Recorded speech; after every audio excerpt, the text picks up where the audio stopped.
America शांतता चर्चेमुळे पाकिस्ताननं राजधानीमध्ये रेड अलर्ट जारी केलाय. संपूर्ण शहर अलर्ट मोडवर आहे. या उच्चस्तरीय बैठकीकडे इस्रायलचं बारकाईनं लक्ष आहे. या चर्चेतनं युद्धविरामाचा मार्ग निघणार की संघर्ष आणखी गुंतणार आणि वाढणार, पाहूयात.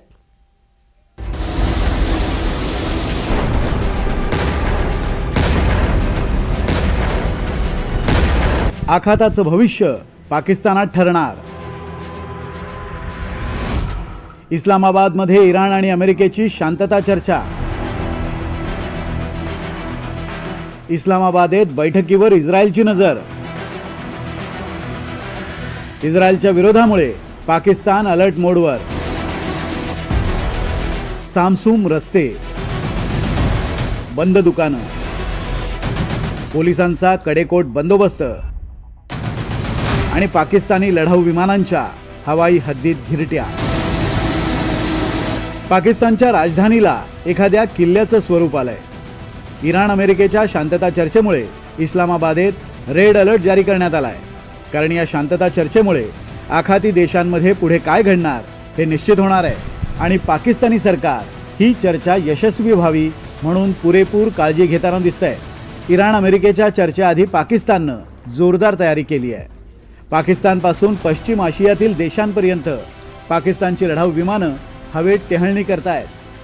खरं तर पाकिस्तानला इस्रायलची चिंता सतावते. इराण आणि अमेरिकेच्या नेत्यांना सुखरूपपणे इस्लामाबादमध्ये आणणं, दोन्ही देशांच्या प्रतिनिधींची चर्चा घडवून युद्धविरामावर सहमती मिळवणं ही महत्त्वाची भूमिका पाकिस्तानला कोणत्याही परिस्थितीत पार पाडायची आहे.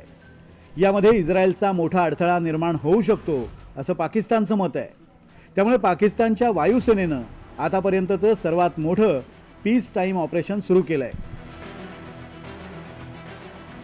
अमेरिका आणि इराणच्या शिष्टमंडळाची चर्चा सेरेना हॉटेलमध्ये होणार आहे. या बैठकीत अमेरिकेकडून उपराष्ट्रपती JD व्हान्स, विशेष प्रतिनिधी स्टीव्ह विटकॉफ, प्रमुख सल्लागार जारेड कुशनर आणि सैन्य अधिकारी ब्रॅड कूपर हे सहभागी होतील. तर इराणकडून संसदेचे अध्यक्ष मोहम्मद बाघेर गालिबाफ, विदेश मंत्री अब्बास आरागची आणि उपविदेश मंत्री माजिद तख्त रवांची यांचा समावेश असेल. पाकिस्तानकडून पंतप्रधान शाहबाज शरीफ, सेनाप्रमुख आसिम मुनीर, विदेश मंत्री इशाक दार आणि राष्ट्रीय सुरक्षा सल्लागार आसिम मलिक हे दोन्ही देशांमध्ये समेट घडवून आणण्याचा प्रयत्न करतील. दोन्ही देशांनी युद्धविरामाच्या चर्चेसाठी काही महत्त्वाच्या अटी ठेवल्यात. यामध्ये अमेरिकेचे प्रतिनिधी इराणच्या युरेनियम संवर्धनाबाबत आणि होर्मुझ सामुद्रधुनीवरील नियंत्रणाबाबतच्या चर्चेवर अधिक भर देतील. आम्ही शांतता करार यशस्वी करण्याच्या दृष्टीने या चर्चेकडे पाहतोय. मला वाटतं की हे सकारात्मक दिशेने जाईल. अमेरिकेचे राष्ट्राध्यक्ष जसे म्हणाले, इराण जर प्रामाणिकपणे चर्चा करण्यास तयार असेल तर आम्हीही चर्चेसाठी खुल्या मनाने पुढे येण्यास तयार आहोत. परंतु जर इराणने आम्हाला फसवण्याचा प्रयत्न केला तर त्यांना लक्षात येईल की वाटाघाटी करणारी टीम अशा प्रकारच्या खेळीला बळी पडणार नाही. आम्ही सकारात्मक चर्चा घडवून आणण्याचा प्रयत्न करणार आहोत. राष्ट्राध्यक्षांनी आम्हाला याबाबत स्पष्ट मार्गदर्शक तत्त्वे दिली आहेत आणि आता काय घडतंय ते पाहावं लागेल. तर इराणकडून युद्धाचे नुकसान भरपाई मिळवणं, लेबनॉनवरील हल्ले थांबवणं, तसंच अमेरिकेचे लष्करी तळ रिकामी करणे अशा अनेक मुद्द्यांवर सहमती मिळवण्याचा प्रयत्न असेल. या चर्चेमध्ये इस्रायल आणि लेबनॉनमधील संघर्ष हाच कळीचा मुद्दा ठरू शकतो. इस्लामाबादमधील चर्चेत काय निर्णय होतो याकडे इस्रायलचं लक्ष आहे. आम्ही पाकिस्तानला एक विश्वासार्ह मध्यस्थ म्हणून पाहत नाही. अमेरिकेची स्वतःची काही कारणं असतील ज्यामुळे त्यांनी पाकिस्तानला मध्यस्थी करण्यासाठी पुढे केलं. आपण यापूर्वी देखील पाहिलं असेल, पश्चिम आशियामध्ये अमेरिकेने कतार आणि तुर्कीसारख्या देशांची हमास विरोधात लढण्यासाठी मदत घेतली. तशाच पद्धतीने पाकिस्तानच्या मदतीने इराणसोबत संवाद साधला जाणार आहे. पण शांतता चर्चेतून काय साध्य होईल याकडे इस्रायलचं लक्ष असेल.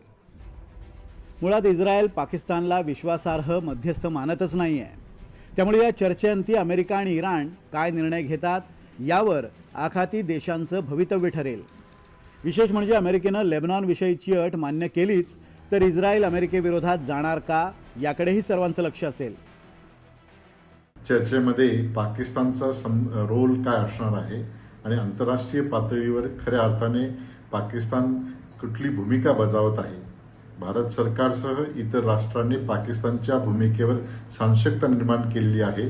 तरीही अमेरिकेच्या राष्ट्रपती यांनी पाकिस्तानचे पंतप्रधान आणि लष्कर प्रमुख यांना महत्त्व देऊन आंतरराष्ट्रीय पटलावर पाकिस्तानचं महत्त्व वाढवलेलं आहे। यामुळे या चर्चा अंती नेमकं खऱ्या अर्थाने पश्चिम आशियामध्ये शांतता प्रस्थापित होईल की शांतता वादळापूर्वीची ही शांतता आहे यावर प्रश्नचिन्ह आहे। अशा गुंतागुंतीच्या राजकीय परिस्थितीमुळे पाकिस्तान सरकार अलर्ट मोडवर आहे। राजधानीत रेड अलर्ट जारी करून कडेकोट बंदोबस्त करण्यात आला आहे। पुढचे 2 दिवस इस्लामाबादमध्ये सर्व दुकानं आणि बाजार बंद असून कंपन्यांमधील कर्मचाऱ्यांनाही सुट्टी जाहीर केली आहे। से में आई है और पाकिस्तान और पाकिस्तानियों के लिए भी बड़े फ़ख्र की बात है और हमें बड़ी खुशी हुई है कि पूरी दुनिया में पाकिस्तान का नाम रोशन हुआ है। ये दुआ करते हैं कि अल्लाह ताला हमारे मुल्क की इसी तरह इज़्ज़त अफजाई में इजाफा करता रहे और अमन होता रहे, क्योंकि अमन ही खुशहाली का ज़रिया है। जंगें जो हैं वो बहुत मुश्किल हैं, उसमें सर्वाइव करना बहुत मुश्किल है और फिर हमारी आवाम का सर्वाइव करना ज़्यादा मुश्किल है। ईरान और अमेरिका की जंगबंदी बहुत ज़रूरी थी, इससे सारे मुल्कों को इफ़ेक्ट आया हुआ था। पेट्रोल देखा जाए, हर चीज़ के ख़ास करके आम आवाम के ऊपर बहुत ज़्यादा इफ़ेक्ट आया हुआ था कि भाई जो गरीब तबका है, जो 30,000 40,000 कमाने वाले लोग हैं, उनके ऊपर बहुत ज़्यादा असरात थे। हम लोग बहुत ज़्यादा मुतासिर हुए हैं पेट्रोल की कीमतें बढ़ने की वजह से, जिसकी वजह से हर चीज़ की कीमत बढ़ गई है। इंशाल्लाह ये सब कुछ कंट्रोल हो जाएगा और हमें उम्मीद है कि पाकिस्तान एक अच्छा और मतलब फ्रूटफुल उसके इंशाल्लाह नताइज आए। इराण अमेरिका शांतता चर्चेसाठी पाकिस्ताननं जोरदार तयारी केली आहे, पण इराणचे प्रतिनिधी या चर्चेसाठी येणार का याबाबत शंका आहे। लेबनॉनवरील हल्ले थांबवल्याशिवाय ही चर्चा निरर्थक असेल असे इराणच्या उपराष्ट्रपतींनी ठामपणे सांगितलं आहे। त्यामुळे अमेरिका इराण शांतता चर्चेची मदार पूर्णपणे इस्रायलवर अवलंबून असेल। Bureau report, NDTV Marathi.